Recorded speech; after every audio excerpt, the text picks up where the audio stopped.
Welcome to my YouTube channel. Learn how to make extension outlet on your own. This one, I'm gonna put a wire, a flat cord wire, both sides, and I'm gonna cut the excess wire.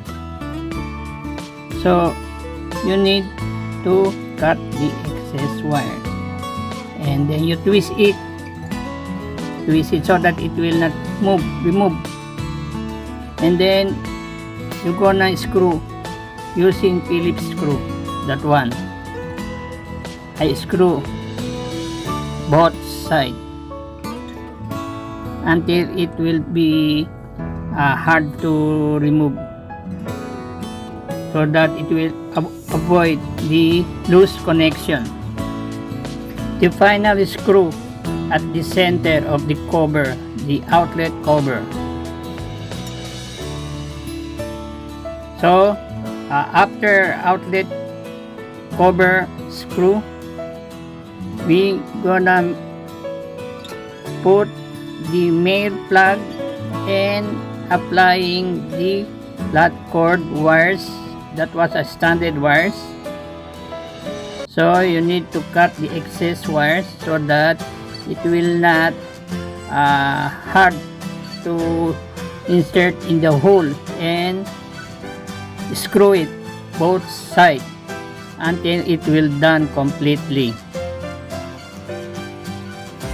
You need to be careful on how to insert the stranded wires in the hole or socket of the plug, of the terminal plug, both sides, and then screw it. So again, avoid to hurt your fingers carefully, and you need patience to do this connection.